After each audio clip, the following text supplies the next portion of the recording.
الحمد لله وكفى وسلام على عباده الذين اصطفى أما بعد فأعوذ بالله من الشيطان الرجيم بسم الله الرحمن الرحيم تبت يدا أبي لهب وتب ما أغنى عنه ماله وما كسب سيصلى نارا ذات لهب وامرأته حمالة الحطب وقال رسول الله صلى الله عليه وسلم يقال لصاحب القرآن اقرأ وارتقي ورتل كما كنت ترتل في الدنيا فإن منزلك عند آخر آية تقرأها صدق الله مولانا العظيم صدق رسوله النبي الكريم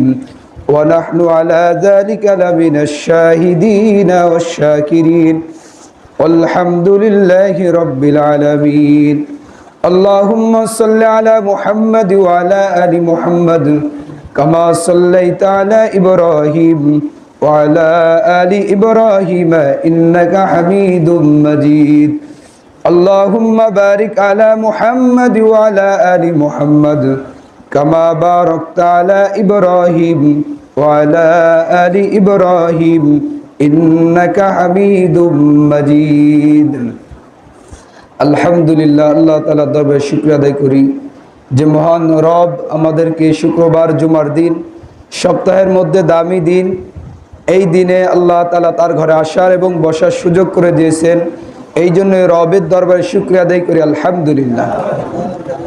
আল্লাহ তাআলা সূরা জুমার মধ্যে জুমার দিন নামে একটা সূরা আছে।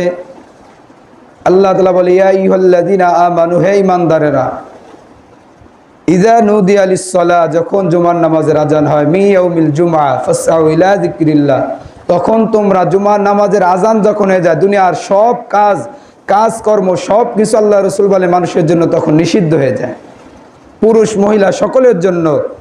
একমাত্র তখন থাকবে যে মসজিদের কি আহ্বান আসে, কি কথা আসে, এগুলো শুনে খুতবার কি বয়ান আসে, খুতবার ওয়াজিবগুলো শুনে নিজের জীবনে আমল করার একটা দিন। এই দিনে তোমাদের আমলগুলো খাঁটি করে আল্লাহর দরবারে পাঠানোর জন্য তোমরা প্রস্তুত থাকো। ফাসআউ ইলা যিকরিল্লাহি ওয়া যারুল বাই যালিকুম খায়রুল লাকুম ইন কুনতুম তা'লামুন।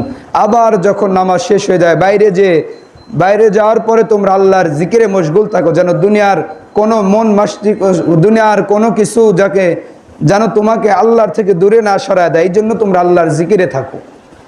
এই জন্য আল্লাহ রাসূল সাল্লাল্লাহু আলাইহি ওয়াসাল্লাম বলেন যে জুমার আজান হওয়ার পরে মহিলা পুরুষ পুরো উম্মতে মুহাম্মাদি সকলের দিন। হাদিসের মধ্যে ইবনে আব্বাস রাদিয়াল্লাহু তাআলা আনহু বর্ণিত হাদিস, তিনি বলেন জুমার দিন গরিবের জন্য হলো একটা ঈদের দিন, আনন্দের দিন। এই জন্য এই দিনে যদি কেউ বাড়ি থেকে ওযু করে নামাজের উদ্দেশ্যে মসজিদে রওনা হয়, আল্লাহ রাসূলের কিছু আদর্শ আছে এই দিনে যে জুমার নামাজ যারা পড়বে তারা যেন তার জামা কাপড়ের মধ্যে দামি জামাটা এই দিন পরে এবং তারা যেন খুশবু ব্যবহার অর্থাৎ আতর ব্যবহার করে, মেসওয়াক করে, দামি জামা কাপড় পরে মসজিদে আসে। যদি এইভাবে বাড়ি থেকে রওনা দেয় মসজিদ পর্যন্ত, প্রতি কদমে কদমে আল্লাহ তাআলা তার আমল নামায় নেকি দান করে। এই জন্য জুমার নামাজে হেঁটে হেঁটে আসা ভালো, আল্লাহ তাআলা বেশি নেকি দান করে। এবং এই দিনে আল্লাহ রাসূল বলেন যে তোমরা দুনিয়ার সমস্ত রকম কাজ কাম ছেড়ে সপ্তাহে একটা দিন আল্লাহর জন্য সময় দাও। আর একটা আমল আছে সূরা কাহাফ তেলাওয়াত করা, যদি কেউ না পারে 10টা আয়াতও তেলাওয়াত করে, আল্লাহ রাসূল সাল্লাল্লাহু আলাইহি সাল্লাম বলেন এক জুমা থেকে আগামী জুমা এক সপ্তাহ তার জন্য আল্লাহ রহমতের ফেরেশতারা নূরের দোয়া করতে থাকে, আলোর দোয়া করতে থাকে। এই জন্য এই দিন বরকতময় দিন। আল্লাহ রাসূল বলে বৃহস্পতিবার আর জুমার দিন এই দিনে মানুষের সাপ্তাহিক আমল আল্লাহ তাআলার দরবারে হাজির হয়। আম্মাজান খাদিজাতুল কুবরা রাদিয়াল্লাহু তাআলা আনহা বলেন যে জুমার নামাজের আজান থেকে আসরের আগ পর্যন্ত একটা সময়, যেই সময় বান্দা আল্লাহর কাছে যা চায় এই দোয়াই আল্লাহ তাআলা কবুল করে নেয়। এই জন্য বেশি বেশি দোয়া করা। আল্লাহ তাআলা বলেন যে আমার বান্দা বান্দিরা আইয়ুহাল ইনসান মা গররাকা বিরব্বিকাল কারীম, আমার বান্দা বান্দিরা মা গররাকা কে তোমাদেরকে ধোঁকায় ফেলালো, বিরব্বিকাল কারীম এমন সম্মানিত রবের ব্যাপারে কে তোমাদেরকে ধোঁকায় ফেলালো। এই জন্য আল্লাহ তাআলা বলে ওয়া ইন্না আলাইকুম লাহাফিজিন কিরামান কাতিবিন, তোমাদের উপর রয়েছে তত্ত্বাবধায়কগণ কিরামান কাতিবিন, দুই কাজে দুইজন সম্মানিত লেখকগণ, সম্মানিত ফেরেশতা, এরা তোমাদের সব কিছু নোটিশ করে রাখতেছে। এই জন্য আল্লাহ তাআলার দরবারে যদি পাঠাইতে হয়। আমরা উম্মতে মুহাম্মাদি, আমরা যদি আল্লাহ রসুলের আদর্শ এবং আল্লাহর ইবাদত বন্দেগী না করি, তাহলে ইহুদি খ্রিস্টানরা তো জীবনও করবে না। আবু লাহাব, আবু জাহেলের গোষ্ঠী যারা, বংশ যারা, ফেরাউনের বংশ যারা, তারা তো জীবনও আল্লাহ রসুলের আদর্শ করবে না, অনুসরণ করবে না। আমরা মুহাম্মাদি, উম্মতে মুহাম্মাদি, দুনিয়ার ইহুদি খ্রিস্টানের আদর্শ বাদ দিয়ে আমরাই তো মুহাম্মাদের আদর্শ ধরবো। অথচ আমরা আজকে দুনিয়ার সামান্য মহব্বতের কারণে, স্ত্রী সন্তানের মহব্বতে পড়ে গিয়ে, দুনিয়ার মায়া মহব্বতে পড়ে গিয়ে আল্লাহকে ভরে গিয়েছি।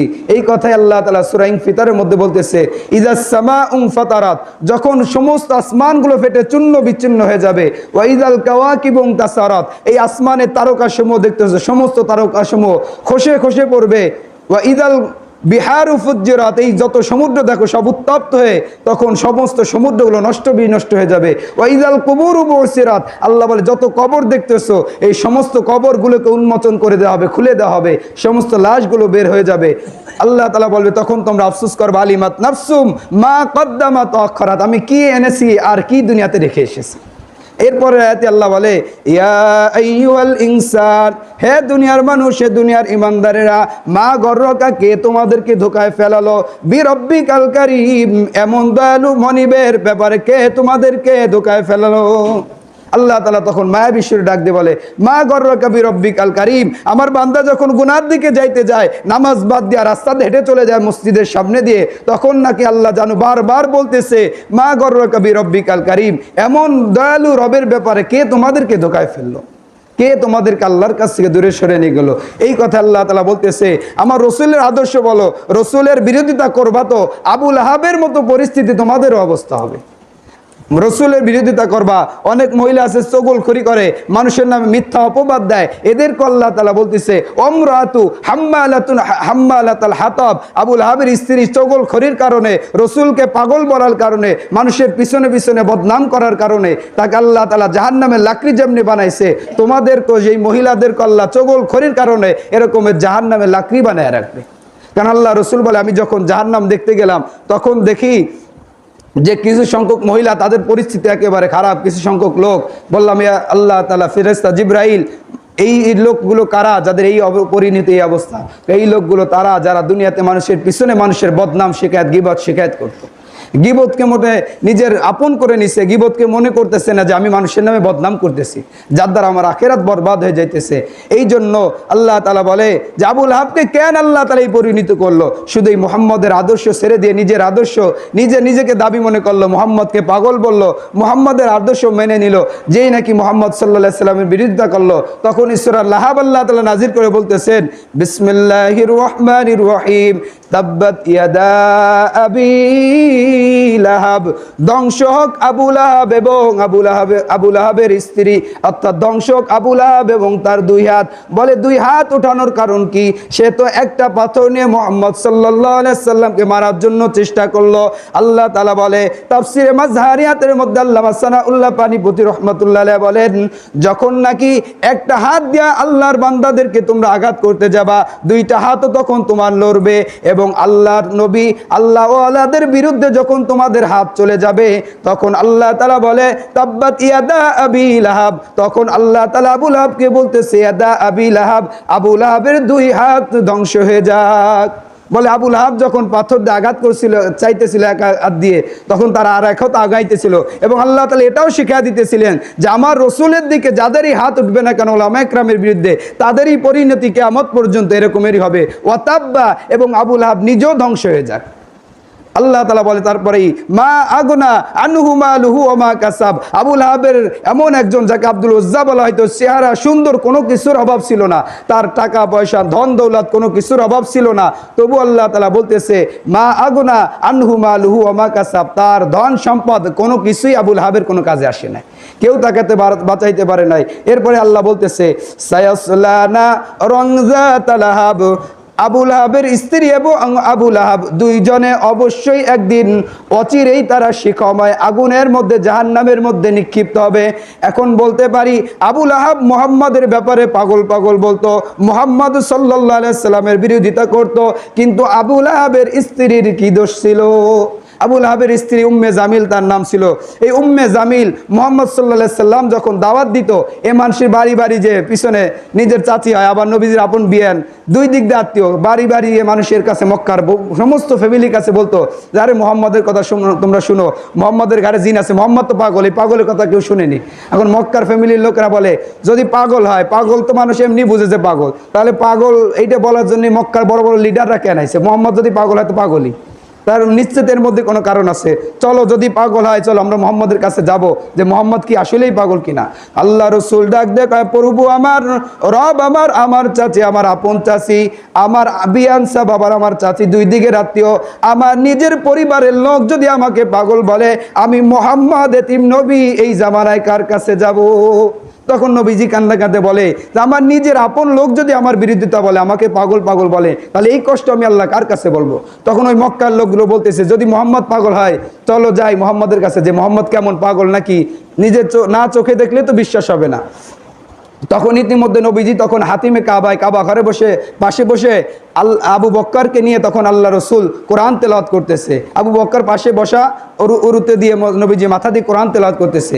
তখন নাকি মক্কার কাফেরা উম্মে জামিল আবুল আহাবের স্ত্রী যখন এই লোকদেরকে নিয়ে দেখানোর জন্য, মুহাম্মদকে দেখানোর জন্য যখন উম্মে জামিল যখন ওই কাবা ঘরের কাছে গেছে, এই কাবা ঘরের কাছে গিয়ে তখন লোকগুলো তাকে আছে মুহাম্মদ পাগল যদি হয় তাহলে কি তেলাওয়াত করে? আল্লাহ রসুল বলে, আল্লাহ রসুল তখন সূরা ইয়াসিন তেলাওয়াত করতেছেন, ইয়াসিন ওয়াল কুরআনিল হাকিম ইন্নাকা লামিনাল মুরসালিন। ওই লোকগুলো আল্লাহ তাআলা যেন ডাক দিয়ে বলে, আমার রসুল আপনার কোনো ভয় নাই, আপনার আপন চাচি যাদেরকেই বলবে মুহাম্মদ পাগল, তাদেরকেই আমি আল্লাহ তাআলা আপনার কাছে হিদায়াত দান করে দিব। যখন এই লোকগুলো হাতিমের কাবার কাছে গিয়ে দেখে মোহাম্মদ কোরআন তেলাওয়াত করতেছে, তখন বলে এই সাধারণ জিনিস, যেই জিনিস মোহাম্মদ তেলাওয়াত করতেছে, এই ছন্দ, এই জিনিসটা সাধারণ কোনো জিনিস নয়। মোহাম্মদের তেলাওয়াত, মোহাম্মদের চেহারা এত সুন্দর, আলাম নাজআল লাহু আইনাইন ওয়া লিসানান ওয়া শাফাতাইন। তখন এই মানুষগুলো বলতেছে, জামিল রে, তুমি যেই মুহাম্মাদের কথা পাগল বলতেছো, আমরা তাকায় দেখি এই মুহাম্মাদের চেহারা এত সুন্দর, যার চেহারার আলোতে কাবা ঘরের দেওয়াল পর্যন্ত আলোকিত হয়ে আছে। তখন এই লোকগুলো সকলে মোহাম্মদ রাসূলুল্লাহ নবীজির চেহারা দেখে সকলে মুসলমান হয়ে গেল রসুলের হাতে। তখন উম্মে জামিল তো রাগ, নবীর কাছ থেকে ফিরাইতে গেলাম, এরা আরো রসুলের হাতে মুসলমান হয়ে গেল, এখন কি করবে? বাড়িতে গিয়ে রাগ হয়ে একটা পাথর নিয়ে আসে, মোহাম্মদ সাল্লাল্লাহু আলাইহি সাল্লামকে মারবে। তখন উম্মে জামিল আবু বক্কর নবীজির পাশে বসা, আল্লাহ রসুল তখন বলতেছে বসা। এখন আবু বক্কর উম্মে জামিলকে দেখে বলে, ইয়া রাসূলুল্লাহ আপনার আপন চাচি আবার বিয়ান সাহেব ওই দেখেন পাথর নিয়ে আসতেছে, আপনাকে আঘাত করবেন, এখন কোথায় যাবো আমরা এই অবস্থায়? মহিলা মানুষ, কিছু করারও দোষ নাই, ধাক্কা দিলে উল্টো আবার নিজের পাশে দোষ আসবে, কোন জায়গায় যাবেন? আল্লাহ রসুলকে আবু বক্কর কোনো চিন্তা করো না, আমি এমন একজন রসুল যে উম্মে জামিল যতই আমার চাচি আমার কাছে আসুক না কেন ইনশাল্লাহ আমার কিছুই করতে পারবে না। আল্লাহ রসুল বলে, যখন উম্মে জামিল রসুলের কাছে গিয়ে যাওয়ার পরে বলতেছে, আবু বক্কর রে, তোমার বন্ধু মোহাম্মদ কোথায়? মোহাম্মদকে দেখি না। আবু বক্কর মনে মনে ডাক দিয়ে কয়, রে মোহাম্মদ আমার পাশে বসা, নবীজি আমার পাশে বসা, আমার পাশে বসে কোরআন তেলাওয়াত করতেছে, তুমি দেখো না? এটাও তো আমি আবু বক্কর বুঝি না। তখন উম্মে জামিল আবু বক্কর বলতেছে, কিরে মোহাম্মদ আমার পাশে বসা, নবীজি বসা, কোরআন তেলাওয়াত করতেছে, সব কিছু করতেছে, উম্মে জামিল আমার সামনে দাঁড়ানো, কিন্তু আমি দেখি উম্মে জামিল কয় না মোহাম্মদকে দেখি না, মোহাম্মদ কই? আমার ভয় পালাইছে নি, আমি তো পাওয়ারফুল। বলে আপনি কেমন পাওয়ারফুল? আমার এক আবু জাহেলের মেয়ে, আবার লিডারদের সর্দার, নবীজির চাচা, মোহাম্মদের চাচা, আবুল আহাবের স্ত্রী, আবার আবু জাহেলের চাচা, আমার মতো পাওয়ারফুল কি আছে? আমার ভয়তে মনে হয় মোহাম্মদ পালাইছে। মোহাম্মদ কোথায়? আবু বক্কর মনে মনে ডাক দিয়ে বলে, তাফসিরের মধ্যে আসছে, আবু বক্কর ডাক দিয়ে কয়, আমি দেখি তুমি দেখো না, তাহলে আমি আবু বক্করের বলার কোনো প্রয়োজন নাই। এই উম্মে জামিল তখন রাগ হয়ে চলে গেছে বাড়িতে। আবু বক্করকে, ইয়া রাসূলুল্লাহ আমি দেখলাম আপনি কোরআন তেলাওয়াত করতেছেন, আমার পাশেই বসা। উম্মে জামিল দেখে না, কারণ কি? আল্লাহর রাসূল ডাক দেখো, আবু বক্কর রে, আমি যখন কোরআন তেলাওয়াত করি, আল্লাহ তাআলা কোরআনের মধ্যে 15 নম্বর পারা জানা দিয়েছে, ওয়া ইযা করাতাল কুরআনা জাআলনা বাইনাকা ওয়া বাইনাল্লাযিনা লা ইউমিনুনা বিল আখিরাতি হিজাবাম মাসতুরা। আমি যখন কোরআন তেলাওয়াত করি, আল্লাহ তাআলা আমার মধ্যে এবং কাফেরদের মধ্যে এমন একটা দেওয়াল পর্দা নামায় দেয়, আমাকে দুনিয়ার সবাই দেখলো, কাফেররা আমি মুহাম্মদকে দেখতে পায় না। তখন আল্লাহ উম্মে জামিল রাগ হয়ে চলে গেছে, কি রে মোহাম্মদ সাল্লাল্লাহু আলাইহি ওয়াসাল্লাম, মোহাম্মদের জন্য, আমার ভাতিজার জন্য আমার বিরুদ্ধে কোরআনের আয়াত নাজিল হয়ে গেছে যে আমরাতু হাম্মালাতাল হাতাব, আবু লাহাবের স্ত্রীও জাহান্নামে নিক্ষেপ হবে, আমার বিরুদ্ধে আয়াত নাজিল হয়েছে, আমি সেই মহিলা না, আমি মোহাম্মদকে ছাড়বো না। এবার মারতে তো পারে নাই, এবার বাড়ি চলে গেছে, বাড়ি যেয়ে তাড়াতাড়ি ছেলেকে কইতেছে নবীজির আবার 2 কন্যাকে বিবাহ দিয়েছিল, উতবা এবং উতাইবা, আবু লাহাবের সন্তান, আর নবীজির 2 কন্যা রুকাইয়া উম্মে কুলসুম, রুকাইয়াকে বিবাহ দিয়েছিল উতবার সাথে, আর উম্মে কুলসুমরে বিয়ে দিয়েছিল হলো উতাইবার সাথে। এই দিক দিয়ে তো রাসূলের আত্মীয় বিয়ান সাহেব। এখন যে বলতেছে উম্মে জামিল তার সন্তানদেরকে বলতেছে, আমার সন্তানরা মুহাম্মাদের কাছে আমার বিরুদ্ধে কোরআনের আয়াত নাজিল হয়েছে, ওমরাতু হামালাতাল হাতাব, সূরা লাহাবের মধ্যে আমার বিরুদ্ধে আয়াত নাজিল হয়েছে, তুমি তাড়াতাড়ি মুহাম্মাদের স্ত্রী, মুহাম্মাদের মেয়েদেরকে তালাক দিয়ে দাও। যদি তোমরা, আবু লাহাব এবার বলতেছে, যদি মুহাম্মাদের মেয়েদেরকে তোমরা তালাক দাও না, তাহলে আমার যত সম্পদ আছে কিছুই তোমাকে দেবো না। আর আবু লাহাবের সন্তানরা লোভে পড়ে বাপের কথা, বাবার কথা শুনে তখন রাগেতে বলতেছে, যা মুহাম্মাদের মেয়েদেরকে আমি তালাক দিয়ে দেবো। তখন এই উতবা, আবু লাহাবের কত সাহস, কত বড় বেয়াদব, নাউজুবিল্লাহ। এই উতবা যে বলতেছে, ওগো মুহাম্মদ, ওগো আমার চাচা, আপনার মেয়েদেরকে তালাক দিয়ে দিলাম, আর আপনার আল্লাহ টাল্লাহ কিছুই আমি উতবা মানি না, আমার বাপ আবু লাহাবও মানে না। এবং রাসূলের সামনে যে বলতেছে, একটা বাবার কাছে যদি নিজের মেয়েদের তালাক হয় তাহলে ওই বাবার কত কষ্ট জীবনে। নবীজি 2টা কন্যা সামনে সামনে রাসূলের সামনে বলে দিয়ে গেল যে আপনার মেয়েদেরকে আমরা রাখবো না, আপনার মেয়েদেরকে তালাক দিলাম, আর নাহলে আপনি ওই ধর্ম ছেড়ে দেন, আমাদের ধর্মে যোগ দেন। তখন নবীজি মাথা নিচু করে কষ্টে মনের মধ্যে যে 2টা মেয়ের তালাক হয়ে গেল, এবং আরো বলতেছে যে তোমার আল্লাহ টাল্লাহ কিছুই মানি না। আবার নবীজির উতবা কত বড় বেয়াদব, নাউজুবিল্লাহ, আল্লাহ রসুলের কলার ধরে সে ছিঁড়ে ফেলছে সামনে সামনে। আল্লাহ রসুল কিছুই বলতেছে না, এমন খারাপ, 2টা মেয়ের তালাক হয়ে গেল। তখন আল্লাহ রসুল বলতেছে, আল্লাহ গো আমার প্রভু, আমার মন এমনি এমনি খারাপ না, রসুলের চোখ দিয়া পানি পড়তেছে। আল্লাহ তাআলা ডাক দিয়ে কলে, আমার হাবিব আপনার চোখ দিয়ে পানি পড়ে কেন? আল্লাহ রসুল ডাক দিয়ে কয়, আমার চোখ দিয়ে এই জন্য পানি পড়ে, আমার মেয়ে 2টা তালাক হয়ে গেল এই জন্য আমার চোখ দিয়ে পানি পড়ে না, আমার কলার ধরছে এই জন্য আমার পানি পড়ে না, কিন্তু আমার সামনে তোমাকে গালি দিল, এইটা তো আমি মুহাম্মদ সহ্য করতে পারি না। নবীজি বলে, আরে শুধু তো নবীজি নয়, হাদিসের মধ্যে আছে আবু বক্করকে ওই কাফেররা তখন এই যাকাতের বিধান আছে, তখন 2 ইহুদি আবু বক্করের শুনে শুনে বলতেছে, কয় মুহাম্মদ এবং মুহাম্মদের আল্লাহ মনে হয় গরিব, যে এই জন্য মনে হয় খালি যাকাত চাই, এগুলো চাই, মুহাম্মদের আল্লাহ মনে হয় গরিব, মুহাম্মদও গরিব, এই জন্য এই নিয়ে চলাচলি করে। যে এইটা আবু বক্কর শুনছে, আবু বক্কর রাগেতে এমন চর মারছে যে ওই কাফের ওই সময় জমিনের মধ্যে পড়ে গেছে। এখন হাদিসের মধ্যে আছে জমিন থেকে না ওঠা পর্যন্ত আর আঘাত করা যাবে না। আবু বক্কর দাঁড়ায় আছে, কোন সময় খালি ইহুদি ওঠে, ওঠার সাথে সাথে আল্লাহর পক্ষ দিয়ে আরেকটা দেবো, কিন্তু এই ইহুদি ওঠে না। পরে মুহাম্মদের কাছে বিচার দিয়েছে যে আবু বক্কর আমার মারছে। আল্লাহ রাসূল কয়, তুমি ভালো করে চিন্তা করে দাও, আবু বক্কর না ওমর, চিন্তা করে দাও। আবু বক্কর এমন লোক নয়, ওমর মারলে মারতে পারে, এটা বিশ্বাস হয়। কয় না, আবু বক্কর মারছে। আল্লাহ রাসূল কয়, ভালো করে চিন্তা করে দেখো, ওমর না আবু বক্কর, ওমর মারলে বিশ্বাস হয়। আবু বক্কর কেমন লোক নেই, আবু বক্কর তো সাধারণ নরম ধরম, খুব নরম, যাকে আল্লাহ হাদিসের মধ্যে খুতবার মধ্যে আসছে যে আর হাম উম্মতি বি উম্মতি আবু বক্কর, আর আবু বক্কর হলো উম্মতের মধ্যে সবচেয়ে নরম দিলওয়ালা মানুষ, সে কেমনে আঘাত করতে পারে? কেন আবু বক্কর মারছে, আবু বক্করে ডাক দাও, আমি নবী এটা কথা দিলাম, যদি আবু বক্কর তোমাকে আঘাত করে থাকে আমি আবু বক্করকে এই মুহূর্তে ফাঁসির রায় দিব। আর আল্লাহ রসুলের জবান তো এক জবান। আবু বক্কর আসছে, মারছে তুমি? হ্যাঁ আল্লাহ রসুল মারছি। আগে জিজ্ঞেস করেন, বিচার করার আগে, কি কারণে মারছি? তখন কয় কি যে মারছো কি কারণে? আপনাকে গালি দিছে এই কারণে, আপনার নামে বিভিন্ন মন্তব্য করছে, খারাপ বলছে, এই কারণে মারছি। আর আল্লাহর নামেও বলছে। আল্লাহ রসুল কয়, ইহুদির বাচ্চাতে আল্লাহর আমাকে বলছি কোনো কথা, আল্লাহকে নিয়ে তুই মন্তব্য করলি। ওই ইহুদি কয়, ইহুদি কয় কি যে প্রমাণ কই, বিচার কার্যক্রম তো প্রমাণ ছাড়া কিছুই হয় না। আল্লাহ রসুল বলতেছে, হ্যাঁ প্রমাণ তো লাগবে। আবু বক্কর বলছে যে এটার প্রমাণ কি? তুমি তো মারছো, এটার প্রমাণ আছে। ইহুদি ছিল 2 জন, তখন এক ইহুদি ভয়তে পলাইছে আগেতে, যে রসুল এই জায়গায় বিচার গেছে, এই জায়গাতে বাইসে আসা যাবে না। তখন আল্লাহ রসুল বলতেছে, আবু বক্কর বলতেছে, ইয়া রাসূলুল্লাহ, আমি আবু বক্করের কোনো বিচার নাই, তবে এতটুকু বলতে পারি, আপনি জানেন আমি আবু বক্কর জীবনে মিথ্যা কথা বলি না। আল্লাহ, ওই ইহুদি বলতেছে, ওই সব কথা হবে না, বিচার প্রমাণ লাগবে, নাহলে আপনি বিচার করেন। আল্লাহ রসুল বলতেছে যে আবু বক্কর কিছুই করার নাই, বিচার কার্যক্রম এমন একটা জিনিস যেটা সাক্ষী ছাড়া কোনো কিছু হয় না, তুমি যদি সরল হও তবু কিছু করার নাই, বিচার ছাড়া, সাক্ষী ছাড়া কোনো বিচার হবে না, এখন তোমার বিরুদ্ধে রায় চলে যাবে। ইতিমধ্যে আল্লাহ রসুল মনে করতেছেন একটা শব্দ হইতেছে, বিকট আওয়াজ আসমানের দিক থেকে, তখন মনে করতেছে দাঁড়াও, এই তো মনে হয় জিবরাইল আসতেছে, নিশ্চয়ই আল্লাহর পক্ষ থেকে কোনো বিচার হবে। তখন আল্লাহ রসুল তাকে দেখে জিবরাইল আলাইহিস সালাম যখন দুনিয়াতে আসছে আল্লাহ রসুলের কাছে ডাক দেখা আল্লাহ তাআলা এই মুহূর্তে যে আল্লাহ তাআলা আবু বকরের প্রতি সন্তুষ্ট হয়ে মহান আল্লাহ তাআলা আবু বকরের প্রতি আয়াত নাজিল করে দিয়েছেন, লাকাদ সামিআল্লাহু কাওলাল্লাযীনা কাফারু ফাকিরু ওয়া নাহনু আগনিয়া। আল্লাহ তাআলা আল্লাহ রসুলকে ডাক দিয়ে বলতেছো, আমার রসুল আমার হাবিব আবু বকরের যেহেতু দুনিয়াতে কোনো সাক্ষী নাই, আমি আল্লাহ তাআলা নিজে আবু বকরের পক্ষ হয়ে সাক্ষী দিয়ে দিলাম। তখন আল্লাহ রসুল কয় ইহুদির বাচ্চা এবার যাবি কোন জায়গায়? আল্লাহ নিজে আয়াত সাক্ষী দিছে। কয় এ যদি জানতাম যে আল্লাহই সাক্ষী দেয় তাই কি আর জীবনে না আসতাম নি।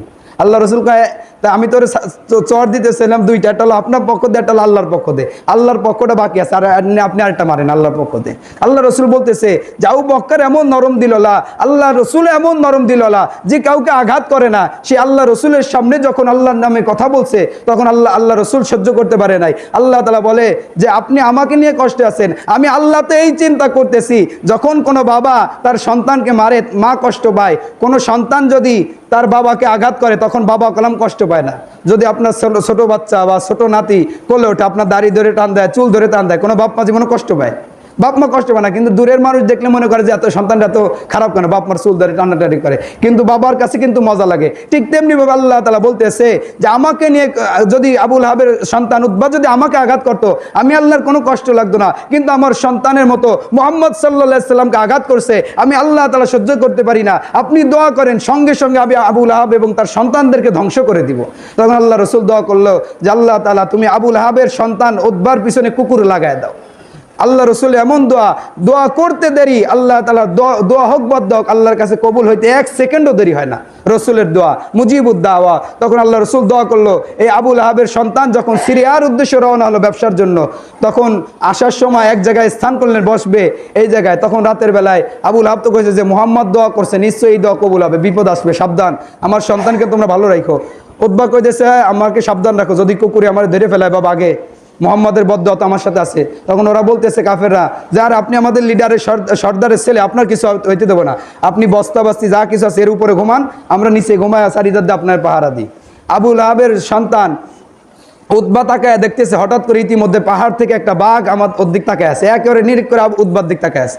আবুল আহাবের উতবা কয় কি যে এত মানুষ কি আমার দিক তাকায় আছে কেন? মোহাম্মদ তো দোয়া করেছিল কুকুরে ধরবে, কিন্তু বাঘে ধরে কেন? তাফসিরের মধ্যে আছে কুকুর আর বাঘ একইভাবে পেশাব করে, একই ধরনের, এই জন্য আল্লাহ রসুলের দোয়া হিসেবে আল্লাহ বাঘকে পাঠিয়ে দিয়েছেন। তখন এই বাঘে যখন তারা রাতের বেলা ঘুমাইছে, বাঘ আল্লাহ তাআলা বাঘের নাকে ঘেরান দিয়ে দিছে যে এই কোন মানুষটাকে তো ধরা লাগবে, বাঘ তো বাঘই, নিয়ম অনুযায়ী তো যাকে আগে পাবে তাকে খাবে, কিন্তু সমস্ত মানুষের কাছে যাইতেছে কিন্তু ঘেরানের সাথে মেলে না। যখন দেয় উপরে একজন ঘুমায় রয়েছে বস্তার উপরে, তখন লাভ দিয়ে গেছে কয়েকে ঘেরানে তো মিলে গেছে, এই লোকই রসুলের শত্রু। তখন বাঘ তাকে নষ্ট করে খাওয়ার পরে তখন শুকরিয়া আদায় করতেছে যে আল্লাহ তাআলা তোমার রসুলের শত্রু, তোমার শত্রু দুশমন আবুল আহাবের সন্তান উতবাকে আমি ধ্বংস করেছি, আমি বাঘও তোমার দরবারে কবুল হয়ে গেছি। তখন এইভাবে গেল। এবার আল্লাহ রসুল বলতেছে উম্মে জামিল তারও রাগ যে রসুলের দোয়া কবুল হয়ে গেছে। বলে শুধু তাই নয়, উম্মে জামিলকে এই কারণে আল্লাহ তাআলা বলছে যে আমরাতু হাম্মালাতাল হাতাব, সে ছিল লাকড়ি বহনকারী, হাদিসের মধ্যে কিতাবের মধ্যে আছে, মুফাসসির ইকরাম বলেন। আবার এইভাবেও বলে দুই ব্যাখ্যা যে সে মুহাম্মদ সাল্লাল্লাহু আলাইহি সাল্লামের পিছনে পিছনে খালি বদদোয়া করতো, চগলখড়ি করতো, এই কারণে আবুল আহাবের স্ত্রীকে আল্লাহ তাআলা জাহান্নামী বানিয়েছে, এই জন্য চগলখড়ি থেকে বাঁচতে হবে। আর একটা কারণ এই আবুল আহাবের এমন পরিণতি হয়েছিল মুহাম্মদের বিরুদ্ধে করার কারণে, যখন নাকি বদর যুদ্ধে চলে গেল, যুদ্ধের কিছুদিন পরে আবুল আহাবের একটা ঠুসকা ফুটছে, এই ঠুসকা থেকে তার গা পচতে পচতে এমন অবস্থা হলো তার স্ত্রী সন্তান সকলে তার থেকে দূরে চলে গেল। তখন এই আবুল আহাবকে তার সন্তানরা কিছু লোকদেরকে ভাড়া করে বলে একে তোমরা গর্তের মধ্যে নিক্ষেপ করো। তখন ভাড়া করা লোক পর্যন্ত তারা ধরল না, লাঠি দিয়ে আঘাত করে ধাক্কা দিয়ে তারপরে গর্তের মধ্যে নিক্ষেপ করলো। এবং আবুল আহাবের যে স্ত্রী আছে উম্মে জামিল, এর অবস্থা এমন হলো, কিতাবের মধ্যে আসছে, কোরআনের মধ্যে তরজমার মধ্যে, যে আবুল আহাবের স্ত্রী যখন এই লাকড়ি বহন করে পাহাড়ের মধ্যে থেকে আসতেছে, এই লাকড়ির দড়ি পেঁচাইয়া গলার মধ্যে পাহাড় থেকে নিক্ষেপ হয়ে ওখানেই আবুল আহাবের স্ত্রী ধ্বংস হয়ে গেছে। এই জন্য আল্লাহ রসুল বলে, আল্লাহ তাআলা বলে এবং আল্লাহ রসুল বলে তোমরা যে কাজই করবা না কেন আল্লাহর সাথে খবরদার শিরিক করবা না, ইন্না শিরকা লাযুলমুন আযীম। কখনো তোমরা যে কথা বলো না কেন মুসলমান উম্মতে মুহাম্মাদি, তোমরা যে কাজই করবা না কেন শিরিক করবা তো তোমার জীবনের সমস্ত আমল বাতিল হয়ে যাবে। আজকে শুনতে পাই অনেক মা বোন বিভিন্ন জায়গায়, যে মহরমে বারবার বললাম যে মহরম অনুষ্ঠান অনুযায়ী আল্লাহ রসুল কিছুই করে নাই, শুধু রোজা রাখছেন। আমাদের দেশে সিন্নি মিন্নি বিভিন্ন করে খান অসুবিধা নাই, তার মধ্যে দিয়ে শিরিক করেন কেন? মোমবাতি জ্বালান, আগরবাতি জ্বালায় শিরিক দেন। হাদিসের কোন জায়গায় আছে বা কোরআনের কোন জায়গায় আছে যে শিরিক করতে হবে, মোমবাতি জ্বালাতে হবে মহরমের মাসে? কোন জায়গায় আছে? কোন জায়গায় জানি না। এই করে মোমবাতির সামনে সিজদা দেয়, না জানি কাকে সিজদা দেয়। সিজদা দেওয়ার মানেই আল্লাহ রসুল পাহাড়ের চূড়া দিয়ে যাইতেছে, মরুভূমির রাস্তা, একটা উট এসে আল্লাহ রসুলকে সিজদা দিছে। মক্কার মুসলমানরা যখন মদিনা মুনাওয়ারা আসছে, বলছে ইয়া রাসূলুল্লাহ আপনাকে সিজদা দিতে চাই। মদিনার উট যদি, মরুভূমির উট যদি আপনাকে চিনে সিজদা দিতে পারে, দামি হতে পারে, আমরা কেন আপনাকে সিজদা দিতে পারবো না? আল্লাহ রসুল বলে লা তাআতা বিমাখলুকিন ফি মাসিয়াতিল খালিক, কোনো মাখলুকের অনুগত করা জায়েজ নাই, আল্লাহ ব্যতীত কাউকে সিজদা দেওয়া জায়েজ নাই। যদি জায়েজ হতো তাহলে আমি আল্লাহ রসুল বলতাম সমস্ত স্ত্রীরা তোমরা তোমাদের স্বামীর পাকে সিজদা দাও। আর রাসূল বলতে কাউকে সিজদা দেওয়া জায়েজ নাই। এর জন্য যারা সিজদা করছেন, শিরিক করছেন, জীবনের সমস্ত আমল বাতিল হয়ে গেছে। আর তওবা না করা পর্যন্ত আপনার জীবনের গুনাহ আল্লাহ মাফ করবে না। আল্লাহ বলে শিরক এমন একটা গুনাহ, ইন্নাল্লাহা লা ইয়াগফিরু আইয়ুশরাকা বিহি ওয়া ইয়াগফিরু মা দুনা যালিকা লিমান ইয়াশা। শিরক এমন একটা পাপ, এমন একটা গুনাহ, যেটা করলে ওই তওবা আর আল্লাহ তাআলা সকলকে মাফ করবে, কিন্তু শিরিকের গুনাহ খাঁটি তওবা ছাড়া, চোখের পানি ছাড়া আল্লাহ মাফ করে না। এজন্য শিরিকের কাছে যাবেন না। ওই সিন্নি খাইলে কি না খাইলে কি, মানুষকে আল্লাহ কম খাওয়ায়নি, এজন্য শিরিকের কাছে যাবেন না। কোরআন হাদিস অনুযায়ী যত দূর পারি আমল করব। আল্লাহ রসুল বলে আখলিস দীনাকা ইয়াকফিকাল আমালুল কলিল, অল্প আমল তোমাদের জন্য নাজাতের জন্য যথেষ্ট। অথচ আমরা কথায় কথায় আল্লাহর সাথে শিরিক করি, আবুল হাবের মতো কোরআনের বিরোধিতা করি, যেখানে আল্লাহ বলতেছে খবরদার তোমরা যত বড় যা কাজ করো শিরিক করো না আল্লাহর সাথে কাউকে শরিক করো না। যখন নাকি আমি একটা মানুষকে সিজদা দিলাম, আগুনের কাছে, মোমবাতির কাছে সিজদা দিলাম, তখন আমি দুনিয়ার সকলকে বাদ দিয়ে, মনে হয় আল্লাহ রসুলকে বাদ দিয়ে আমি ওই জিনিসকে আনুগত্য করলাম। এই জন্য শিরিকের কাছে যাওয়া যাবে না। কথায় কথায় যদি ফসল হয় জমিতে, যদি কয় ফসল তো ভালো হয়েছে, কয় মিয়া ফসল কি এমনি হয়, ফসল বানাতে হয়। বানানোর মালিক আপনি না, আপনি লাগানোর মালিক, দেওয়ার মালিক আল্লাহ। বলবেন আল্লাহ দিস, আল্লাহর মাল, আলহামদুলিল্লাহ। সন্তান, ছেলে সন্তান, আপনার 3টা ছেলে বিদেশ থাকে, অসুবিধা কি? একজন যে ছেলে সন্তানটা ভালো আছে, ছেলে এমনি এমনি হয়নি, ছেলে মেয়ে বানাতে হয়, এমনি এমনি হয় না। এটাও শিরিক ফিল ইবাদত, এটাও শিরিক। যখন যে কাজ করে, একজন লোক তুমি তো জীবনে নামাজ পড়ো না, কি রে হঠাৎ করে মসজিদে আসলি? হা বাড়িতে বিটি গোজালে আর বাঁচা যায় না। এই বয়সে, বুড়ো বয়সে নামাজ না পড়ে করবো কি? বুড়ো বয়সে নামাজ না পড়লে মানসি কি কয়? আল্লাহ কয় তুমি মানসিরে দেখানোর জন্য নামাজ পড়ছো, নামাজ হয়েছে, মানুষ দেখছে, মসজিদ আছে, সব হয়েছে, কিন্তু শিরিক ফিল ইবাদত হয়েছে। আল্লাহর কাছে তুমি 0% কিছুই পাবা না। ডাইন পাশে 1 দিবা, বাম পাশে খালি শূন্য আর শূন্য, তুমি 1000 বার শূন্য দেবা, কিন্তু তুমি কিছুই পাবা না। শুধু তাই না, এই শিরিকগুলো সামান্য সামান্য শিরিক আমার জীবনে। তসবিহ পড়তেছে, চার দোকানে চা খায়, আবার গুটিও গোনে, তসবিও চালায়। দেখেন অনেক যে চার দোকানে চা খায়, গল্প করে, গীবত শিকার করে, আবার তসবিও হাতে আছে, তসবি টেপে। তুমি যদি গল্প করো, চা খাও, আবার গল্প করো, তা তসবি টেপো কোন সময়? কথা কেউ না, কলব জারি হয়ে গেছে।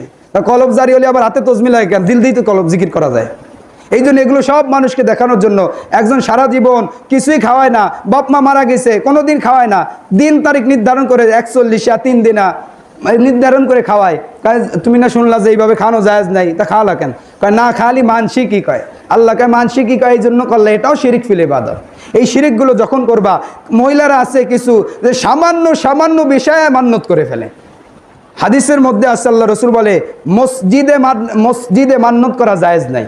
যদি কোনো মসজিদে মান্যত করে, ওই টাকা মসজিদে ব্যবহার করে, ওই মসজিদে ধনী কোনো মানুষ মুসল্লি নামাজ আদায় করলে নামাজ হবে না। আমাদের দেশে অনেক দেই মসজিদে টাকা মান্যত করে, 100-200 টাকা মান্যত করা মসজিদে জায়েজ নাই। মান্যতের হক হলো এতিম, গরিব, মিসকিন, অসহায়, দরিদ্র, বিধবা, এরা হলো মান্যতের হকদার। মান্যতের টাকা যদি মসজিদে, আল্লাহ রসুল বলে মসজিদ হলো ধনী গরিব সকলের ঘর, এখানে যদি কেউ মান্যতের টাকা নিয়ে ব্যবহার করে, তখন তো গরিবের জন্য হয়ে গেল, তখন বড় লোকরাই মসজিদে নামাজ পড়লে নামাজ হবে না। এই কারণে এক মহিলা মান্যত কি দেখি করবে? মহিলারা তো কিছু সামান্য সামান্য বিষয় মান্যত করে, মহিলারা সামান্য সামান্য বিষয় মান্যত করে। এই কথাগুলো এই জন্য কষ্ট দিয়ে বলতেছি, আমি শুনছি যে অনেক মহিলারা সিজদা করছে এই সামনে যে শুক্রবার মহরম গেল, কষ্ট দিয়ে বলতেছি, যাদের আপনারা আমাকে 3 বেলা খাবার দিতেছেন গরম গরম, এত কষ্ট করে, আমিও নামাজ পড়াই বিদে দেন, এটা বড় কথা না, 3 বেলা খাবার দেন, তা আপনাদের তা খেয়ে যদি আমি নিজের চোখে দেখি যে আমার মুসল্লিগুলো জাহান্নামে যেতে, তাহলে আমার ইমামতি করার দরকার কি?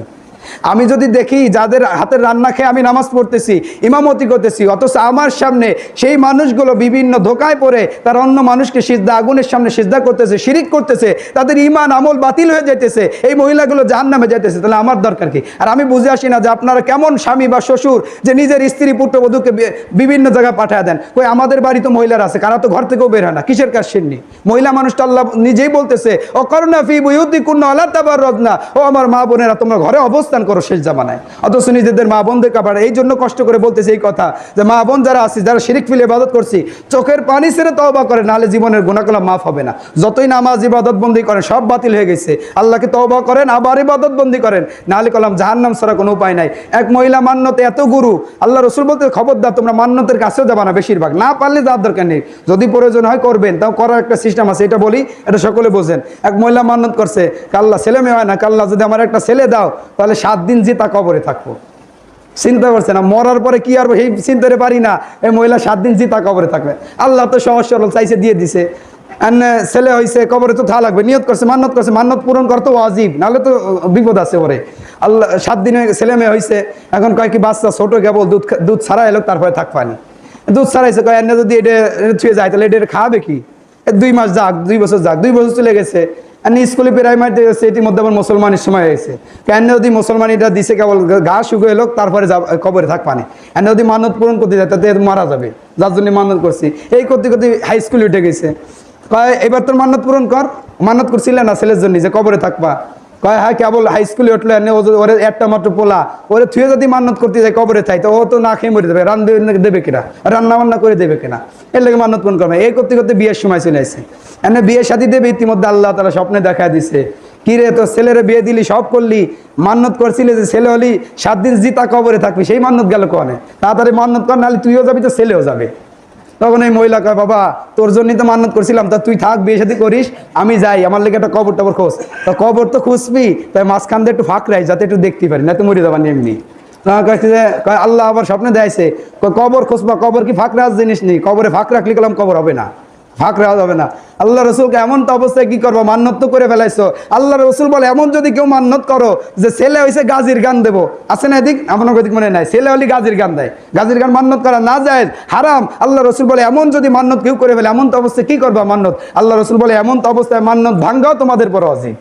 এমন তো অবস্থায় যদি বিপদে পড়ে যান তাহলে মান্নত ভাঙ্গিয়ে ফেলাবেন। রান্না নিয়ত করছেন যে হ্যাঁ গাজির গান তো দেবো, নিয়ত করছিলাম, এই টাকাটা কি করবো, মসজিদে দিয়ে দিই। আল্লাহ রসুল বলে না, মসজিদে দিলে তাহলে ধনীদের নামাজ হবে না মসজিদে, এই টাকাগুলো মহল্লার মধ্যে, এই মসজিদে মান্নত করছো, ওই মহল্লার যত গরিব মানুষ আছে তাদের মধ্যে টাকাগুলো বিলায় দাও, তাহলে তোমার মান্নতের কাফারা আদায় হয়ে যাবে, তোমার মান্নত জায়েজ হয়ে যাবে।